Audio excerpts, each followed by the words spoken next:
This is the Sharing Without Shame podcast, where we go beyond addiction to uncover the deeper roots of trauma and shame. Hurt people hurt people. They hide behind masks. And here, we're done hiding.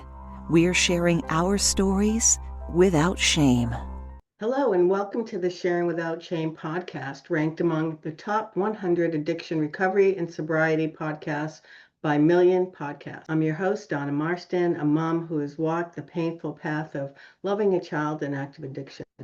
Addiction isn't just about the substance, it's often rooted in trauma, hurt, and unmet needs that ripple through families and relationships.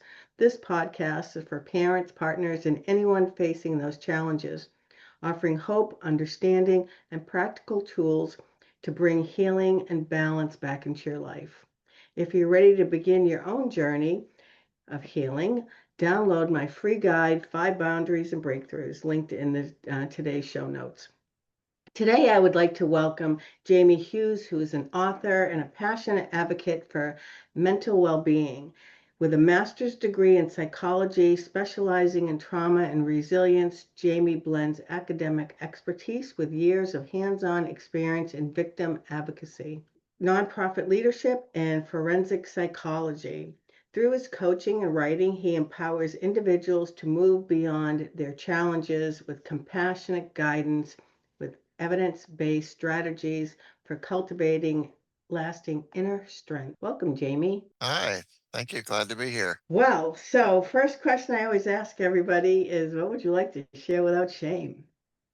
Oh, yeah, that is a good question. And especially, I think, coming from my side of the fence where people see professionals in the field and may think, okay, wow, those people just have it all together and, don't have any worries in life and, all that. But um, for me personally, growing up with trauma, abuse, and depression, one of the things that I could share without shame is that the healing from those things is not easy. Mhm. It's not a straight line. There's no straight path to it. Comes with a lot of ups and downs, and a lot of times the an ongoing feeling of failure. There's been many times in my life during healing and growth where I just felt like, I don't know if I'll ever get all this together. I don't know if I'll ever be in the place I want to be in terms of Mm. healing from the trauma and the depression. So I'm assuming this all came through your childhood, and at some point you moved out. What, when did you realize that you needed to do some inner work, some inner child work, some healing with what you had gone through? How old were you, Well, approximately? it came probably in two stages. The first stage was when I was 18 and I had a suicide attempt. That was the very first time I had any exposure to the mental health field. I Oh. I lived through 9 years of trauma and abuse and depression and had never been treated for it. Never even spoken to a therapist, doctor, psychiatrist, anything like that. So I had a suicide attempt when I was 18. And after speaking with the doctors and therapists, they informed me that it's not just you. It's not just a personality issue. It's not because lazy, bad, et cetera, et cetera. You have, a clinical disease, depression. And this is why you feel the way you do and go through things like you do. And that was probably the first step, even though in that moment I just wasn't emotionally ready to tackle Hmm. those things, those issues, very heavy. So I went a few more years before I started intentionally getting help. And that was probably when I was around 23. Ended up getting into a stable place, living with my grandparents, and they started helping me out. And that's when I started actually going to therapy and working on the issues. And so that was that was really the tipping point, I would say, from just living aimlessly in the depression and in the consequences to actually taking forward Mhm. into getting healing and growing. I suspect for men, and correct me if I'm wrong, have a hard time reaching out and asking for help. Yeah, you're absolutely right. Yeah, for men, it's much, much harder. I mean, we can look at the suicide statistics and, there's no question about it. 80% of all suicides are men. So we definitely have a greater stigma Mhm, on getting help, period, with mhm, anything, especially when it comes to mental health issues. We don't communicate the same. We don't even with friends, we talk about stuff, but we don't always get deep in terms of our feelings. And, mhm, part of it's biology, part of it's society. We're just raised that way also. An example, so my first trauma that started all of this was my mother dying when I was 8 years old. mm, And she was sorry. single mom. So that was my world. That was all I knew. Mm, And from there, I had to go live with my dad, whom I'd never even met. I'd never even seen this person. oh my And god. so I was thrust into a new world, a new town, a new family, a new school, everything. And I remember very early on a time when I just started grieving and was starting to cry. And I was 9 years old. It hadn't even been a year since my mother's passing. And I remember my dad chastising my stepmother at that time, saying, "Don't coddle him, don't hug him, and he's got to grow up. He's got to learn he can't cry about this the rest of his life. He's got to be a man." Mm, So we're unfortunately, that's an extreme case, but it happens a lot. And even in, I guess, what you want to call normal society in terms of young boys and men, we mhm, get that message all the time, even when it's not with an abusive approach, psychologically abusive. yep, We still get that message. Oh, you got yep, to be a man. You yep. can't show emotions. And if you do show emotions, then you're weak. You're right. It's very, very hard for men to reach out. And then when you add on like depression, which depression is funny because it's that inner voice in your subconscious that tells you nobody loves you, nobody cares about you. If you talk about this with people, you're just going to be a burden to them. So when you have all those things going on at one time, yeah, it's almost impossible to take any kind of initiative. So here you are, this 9-year-old boy who's told to stuff it, pretty much. Hmm. Stuff it, don't talk about it, just move on. What were your coping skills? How'd you cope? Because a lot I of don't, people would go to addiction. They'd yes, find some sort of addiction, but you didn't. no, Or but I did you? tried.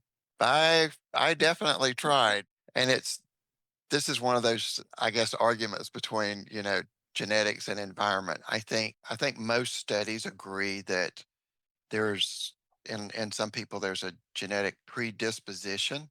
In other words, there's some receptors in there that don't fire right and are more prone to attachment to substances or feelings. So, like if you're talking about sex addiction or gambling addiction, from the time I was 18, so right before the suicide attempt, I had already started drinking, and the years after that, tried my best to become an addict. I probably drank every day for several years, and it wasn't effective in terms of becoming an addiction for me.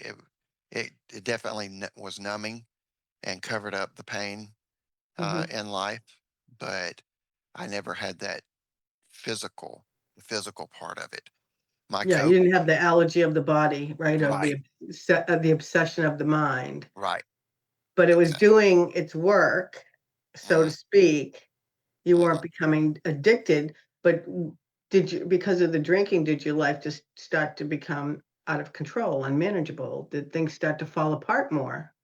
No, not more. They were already falling apart, and I think that was just at that time, it was just a coping. It was Yeah. just life sucks, so I'm just gonna drink to get drunk and feel good for a little while and then numb everything else. And Mhm. part of it was social too. The people I hung around with, they did the same. So it was kind of to fit in at times. But yeah, now as a child, now coping mechanisms were non-existent. It was all shut down. It was all go inward. And there are chunks, and I mean years of my childhood that I still to this day don't remember because my subconscious, I was in survival mode. I was in, you Sure. know, fight, flight, or freeze, and most of which was freeze because I was living in an environment I could not escape from. Mhm. So there, I couldn't run and I couldn't fight, or else I was going to be in big trouble, really big trouble. So it became a lot of that just escape inward into the darkness and just living there for many, many years. What about relationships? I mean, an 18-year-old boy, college kid, everybody's looking for love. So How'd that play out for you? as I got closer to 18, so I didn't turn 18 until after I graduated high school. My senior year of high school, I had a couple of college opportunities, but I really had no guidance, no direction. I had no aspirations to do anything. I didn't see any hope for the future. I just I didn't. I felt all the time was either sad or numb. Had moments of happiness, with friends and activities. But the month before my graduation, my dad informed me that once I turned 18, I had to get out. So Mm. I didn't have any place to go. So it was, you know, going to be homeless. Did have a girlfriend at the time, and she broke up with me to go be with another guy right before high school graduation. So about the same time, there were some pieces, events at that time that were just sort of the straw that broke the camel's back, so to speak.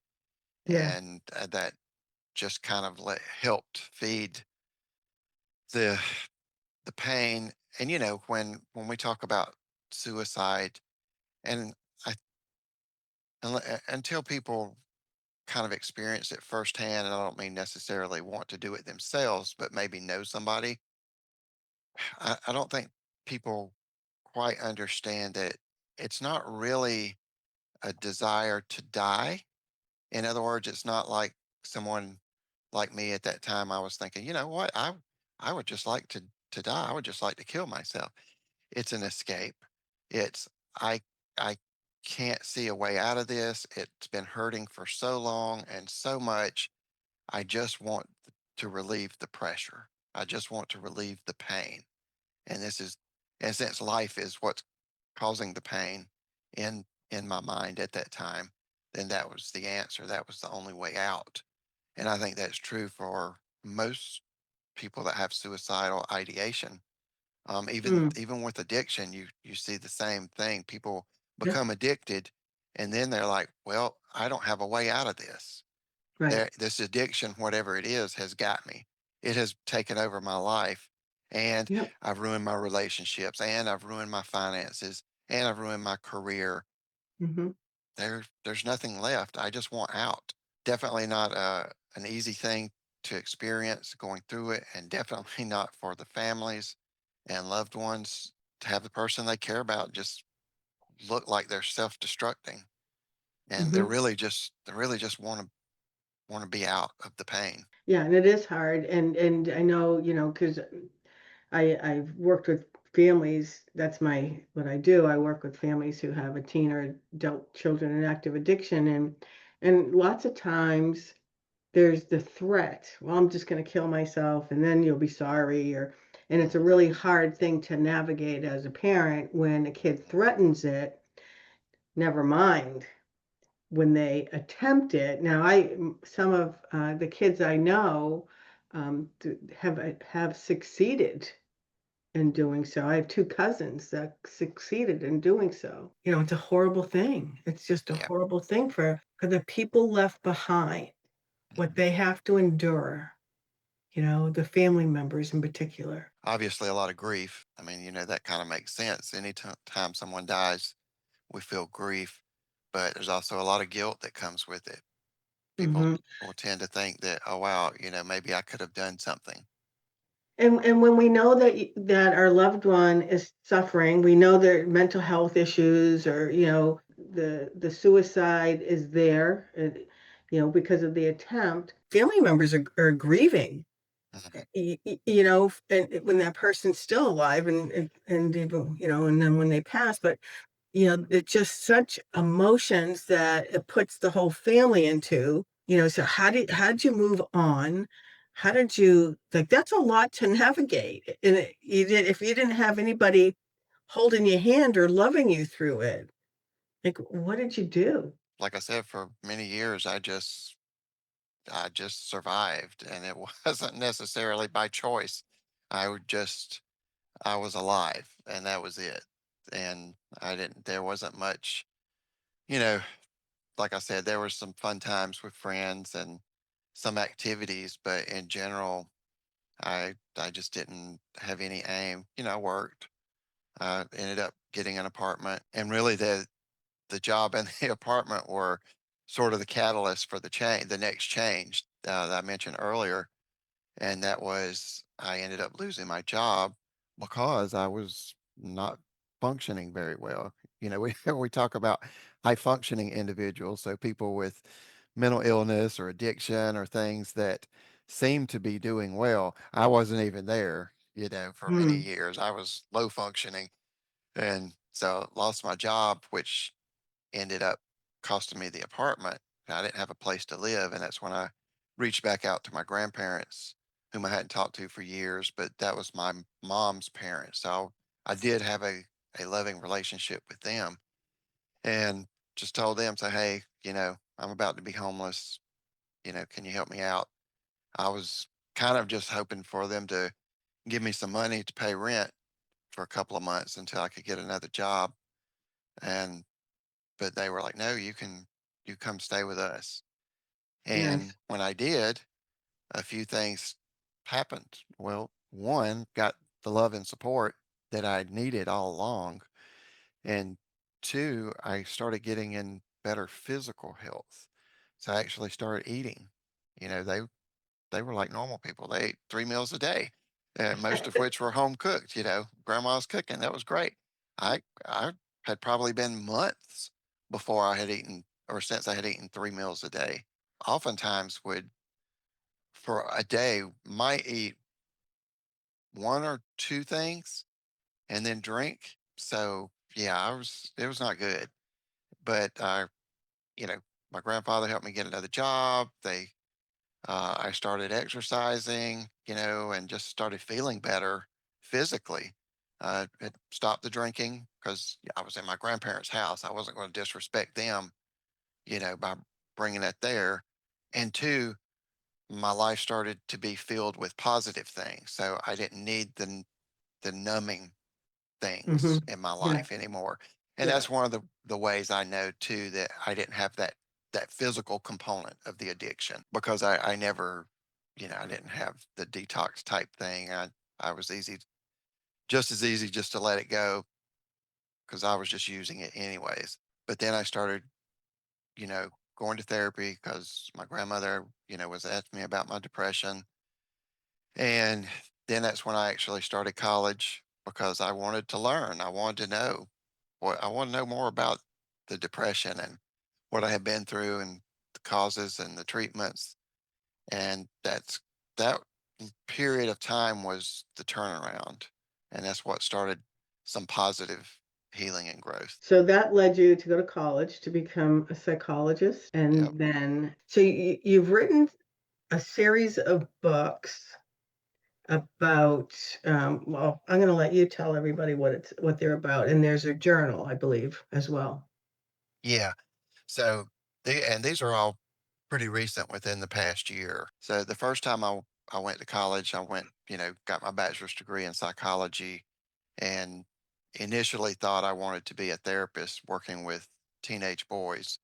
And I did an internship at a boys' home, and within 3 months found out that that was not going to work. It was way too much for me. I would go home and cry at night. Yeah. I thought, oh, I'll go help these boys that are in situations like I was in. Yeah. And I was too empathetic for one. Part of my personality, I'm just very empathetic. And so I would have literally just absorb other people's emotions. And Hmm. two, I wasn't healed enough myself at that time to do that role, to do that job. So it kind of forced me to take another direction. But I ended up going into nonprofits, working in program development and management, and just loved it, loved it, loved it. That was a perfect fit because I could take the experiences I had had, the growth and healing that I was experiencing, and use that empathy to direct, you know, how nonprofits worked, how they served clients, how we did outreach, education, volunteer program, you name it.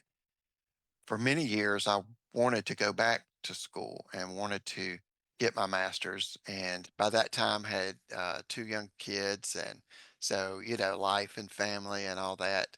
And so many, many years later, I finally got the opportunity to go back and get my master's, specializing in trauma. So I did that, and that's where the books came from. So during my Hmm. master's program, I started writing and ended up with a series of managing mental health. And so far, I have four published in the set, plus the journal.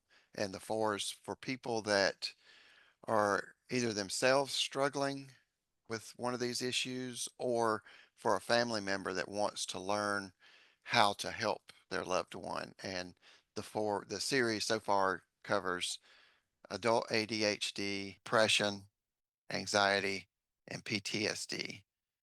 And then the journal that I put out it's a self-guided journal full of prompts. There's over 50 prompts, so you can read through and it's just a question and you answer the question, but they're all made specifically for self-reflection, for going deeper. And they're not, you know, anyone could do that. They're just sort of tailored to that healing and growth aspect of mental illness, And what's the name of the series? managing mental health. Okay, by Jamie Hughes. And where do people get your books in the journal? They can go to my website is managingmentalhealth.net, and each of them are listed on there. And so they just, can read the description, see which one they would like to use and follow the link and it'll take them. So they can buy one book at a time. They don't have to buy the whole series. That's correct. Yep. They're each But individuals. do you recommend that if you're gonna buy one, you should really go to all four, or is that not necessary? Because you just said it's either like PTSD Yeah. or ADD, Yeah. like Yeah. there's one book on ADD, one book Mhm. on PTSD. Is that correct? Yes. Yeah. They're individuals, by the subject matter. So yeah, a person can pick which one that they feel they need. And, like so PTSD, it is an anxiety disorder. So a lot of the discussion and strategies are going to be very similar between the book on anxiety and PTSD. Obviously, the one with PTSD is going to go a little bit more in depth with some of the Mhm. other symptoms and concerns. And each of them I wrote them to be extremely practical. So when you first start the book, I give enough information so that you have a better understanding of what you're dealing with, but that's not the whole point of the book. The rest of the book goes into practical steps that people can take starting today to help symptoms and then build a long-term path for healing. But you also do coaching? Yes, I do So trauma one-on-one recovery group and coaching. coaching? One-on-one, thinking about doing some group things, but so far it's just been one-on-one for trauma recovery. So strictly trauma recovery. As you do your coaching, How often do you come across, especially people with ADHD or just ADD, that there's an addiction involved? Oh, They yeah. seem to coincide. Yes. So ADHD and the specifically the adult side of it, not the child side of it. They're actually very similar but different. And that's kind of, we call both sometimes either ADD or ADHD. But for the adult version, one of the complications for adult ADHD is dopamine dysregulation. So a person's body and mind is not producing or not translating dopamine correctly. And that's why people with ADHD will constantly go for new projects, constantly go for new things because they got to get that spike, that dopamine spike, which can include addictions. And the same that we see the same type of scenario with just addictions, even without the other symptoms of ADHD, there's that need for that dopamine spike. That's why there's the high, but then you go to the low. And then you feel like you got to get to that high again. And just getting to that high is kind of what your body, your nervous system, and mind start to register as normal. So when you're not high, you don't feel normal. Well, back to the ADHD, another kind of interesting fact is that it's very common for people with ADHD to be able to drink alcohol and it not have the same effect as other people. And that's because of that dopamine dysregulation. A person with ADHD can drink one or two drinks, and where someone else might kind of start to feel a buzz, they kind of feel normal at that point. It's because they're low on that dopamine, so it brings it up to what would be a functioning, normal functioning level. But guess what? That can very easily lead to addiction. And there's also the aspect of, you know, drugs or alcohol or gambling or sex, things of those addictive natures that are used to cover up other things like depression, anxiety, rejection sensitivity dysphoria or RSD is very common with adult ADHD, excuse me. And it basically is your nervous system, your subconscious rather, telling you that people and things around you don't like you. Mhm. So if someone says something to you that's a neutral comment, your subconscious automatically interprets it as negative. You can have Mm. the best week of your life for 4 days in a row, and one day something doesn't work that you thought was going to, and all of a sudden it's boom, you're like crushed. Not just disappointed, but oh, life is against me. Nothing is working out. That's that rejection sensitivity. Well, if I can win $500, at the casino, I'm not rejected. I am a winner. Life loves me. If I can get high, if I can get drunk, if I can get in an easy sexual situation and get that boost. Oh, everything's good. Life loves me again. So yeah, addictions are very easy for people with ADHD because of that dopamine chase. And isn't it true, like Ritalin? If I took Ritalin because I don't have an SUD, I don't know if it'd be like a high for me, but for somebody who has ADD or ADHD and they're on Ritalin, it just kind of chills Levels. them out, right? Yep. The reactions are different. Yeah, and that kind of goes back to the child version, which is more focused on the hyperactivity. And so that Ritalin kind of brings them to norm Mm. because it interrupts the receptors in the brain from getting overstimulated.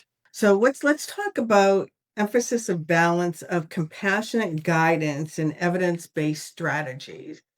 Can you share an example of how that combination has helped somebody in their healing journey? So you got to have compassion to begin with, in helping someone. And I think a big part of that comes with just learning one simple skill, and that is listening. Too many times, and I do this, I catch myself doing this too. This is just, I think, part of human natures. We want to give advice. We want to tell people how to, someone's alcoholic. Well, just stop drinking. Okay, sure. Yeah. Why don't we think of that? Like that's ever worked, Yeah, in all of right. history. Um, so a big part of that being compassionate is learning the skill of listening, meeting a person where they're at. Mm-hmm. Um, and that is a very evidence based principle to go from there. Then that gives you that foundation because that builds trust. So if the person feels heard and seen, then they're going to trust you more. They're going to be more comfortable talking to you about their problems. And then you can help them move into some of these other strategies that are evidence based, like, for one, going to the doctor. You know, anytime you've got a neurotransmitter or hormone dysfunction in your brain, getting on the right medication is a good step. That's a good first step in the process. It's not the only step. And this is sometimes also where people kind of, I guess, maybe have a misunderstanding about healing in itself, is that it's not just going to take a pill. That's not going to fix everything. It's not going to go back and help the trauma that you've been through that led you here in the first place, whether Mm-hmm. it's, depression, anxiety, or addiction. It's not going to fix those things. It's not going to fix how you view yourself and how you view the rest of the world.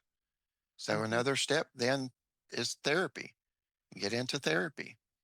Again, these are all important pieces of the puzzle. Kind of once a person can get even just stabilized, then all these other things have a chance to make a difference. If you take someone that's in the throes of addiction and in the pit of depression, and you say, okay, well, let's just get you to walking 3 times a week, and that's going to fix you. That's not going to fix them. That's not going to fix them, even though it's one of the best things that any of us can ever do for our mental and physical health. It's just not. It's not the right time. They're not capable. They're not mentally or physically strong enough at that point. But Mm-hmm. if they can get the help they need just to take that edge off, where they're out of danger to themselves and they feel kind of stable, then you can say, okay, now let's get you on an exercise regimen. Let's start slow. Pick one thing like walking, and let's schedule it 3 times a week, and let's just do that. And let's look at your diet. Let's look at one or two things that we can improve or change. Just one or two. And this is a lot, I think, that comes from experience, is that there's 100 things that are beneficial to us. There's 100 things that we can do that's going to help mental health, physical health, but you can't just throw them all out at people at once. Mm. It just doesn't work. We're not made that way. Our bodies, our minds don't work that way, even under good circumstances, much less dealing with an addiction or a mental health issue. So you got to pick one or two things and just say, let's start. Then you can also go into things like journaling. Journaling was one of the things that helped me the most, probably. I got into it kind of by accident. I used to write when I was a teenager. And so when I started the healing and growth part of my mental illness, I somehow came across something that was talking about, oh, you should journal for mental health. And I was like, yeah, I don't want to do the diary thing. I'm not going to sit there every day and write, dear diary, today sucks. Come back tomorrow and let's try again. I'm not doing that. But I somehow came across a book called Journal to the Self. And it was like this introduction. The author, Kay Adams, talked about all kinds of writing, even Mm-hmm. fictional writing, which was what I used to do.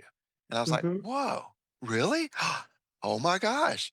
I've been using that as a coping mechanism for a long time and I didn't even know it. And poetry, all kinds of things. And none of it, well, I won't say none of it. There's a part of it that people can use kind of like the diary aspect, but most of it is not. Most of it is not. Most of it's like the journal that I made. It's got 50 questions plus a few bonus exercises, but those are just individual questions. So you don't have to start on page 1. You can flip to page 48 and say, "Ooh, this question really resonates with me. Now Mm-hmm. let me discuss it. And you basically just write what you think and feel about that for a page. Yes. And so those types of things, not just physical exercise, not just in terms of going to the gym, but there are so many, many, many other what we call somatic therapies. So somatic just means movement of the body. And if anyone's ever read Your Body Keeps the Score, that's like Mm-hmm. the one of the foundation documents of psychology now, because we know that when you go through trauma, it's not just a memory in your brain, your nervous system in your body stores that stuff. And Sure. Yeah. so, and that's part of addiction, helps numb that. When you take a drug or drink, it helps numb your nervous system. It's not just your brain. So, Mm-hmm. somatic exercises like yoga, breath work, Tai Chi, swimming, all those things, you can, anything that, if you like it, just do it. And Yeah. all those are those evidence based things that are going to help regulate your nervous system so that everything else you do helps you grow one step at a time, a little bit more, a little bit more, and a little bit more. Mm-hmm. Yeah, I once heard somebody say, if you don't know what to do, walk. And there's days it's like, okay, I don't know what to do today. Go for a walk. I Mhm. don't always get myself out, but some days I do. Yeah. So as we wrap up, how do people get in touch with you? They can, the website, managingmentalhealth.net. Not only are the books on there, but also contact information and social media. Would love the follows, and feel free to reach out, send me an email if you have any questions, if you're interested in coaching. Now, do you just specialize in working with men or do you work with families? So far, it's just been individuals, but men and women, with women more than men, just because of what we talked about earlier, still, Yeah. you know, quite the stigma for men to address mental health issues, but Yeah. it has gotten better. I've seen it's gotten a little bit better the past few years. I I think haven't. society's being more acceptable to that. Mhm. Some of it's generational. I grew up in a generation, children aren't supposed to be heard and boys don't cry. And undoing that, I always told my boys, if you cry, it's okay to cry. Get your feelings out. It's healthy. It relieves toxins. Just do it. So hopefully they're fine in their adult life. Any words of wisdom you'd like to leave the listeners with? Become a student of yourself, Ooh. and this will help you whether you are navigating, struggling with addiction, mental health issues, whether it's someone in your family. Become a student of yourself. Mm. Take notes, mental notes, physical notes. Write down. This goes back to the journaling. You can just get a journal, a notebook. I mean, this is the cheapest therapy that you can get, a pen and a piece of paper. And write down when you have good days, write down when you have bad days, write down any observations about that. Oh, yesterday I was just down in the dumps. Why? Well, I just felt bad. Why? Was there anything that happened before that? Well, the day before that, me and my girlfriend or wife got in a little argument. It didn't seem to be a big deal, but now looking back, it bothered me the whole next day. Ah, okay. So there's something going on there that's a little bit deeper than just, okay, we had an argument and that was it. So it's Mm. those things. It's learning to observe. And that's why you become a student of yourself. You can observe your own thoughts and actions, your responses, and then you can start figuring out what to do about it. Okay, here's what I've observed. Now, how can I fix that? Mm. I like that. Thank you. Well, thank you for coming on. I appreciate you spending time with me, and it's been a pleasure to have you. Yes, thank you very much. Enjoyed it. Thank you for joining Donna for today's conversation. Remember, trauma may wear many faces, but healing is about uncovering the truth beneath the pain and learning to live without shame. If today's episode resonated with you, please subscribe, share, and leave a review. It helps this message reach more hearts that need it. If you have a story of navigating trauma, shame, or addiction and how you found your freedom, Donna would love to hear from you. This podcast is built on real stories, and yours could inspire someone else's healing. Visit sharingwithoutshame.com to connect with Donna, apply to be a guest, or learn how to bring her books, coaching, and speaking engagements to your community or organization. Until next time, remember, healing begins the moment you choose to stop hiding and start sharing without shame.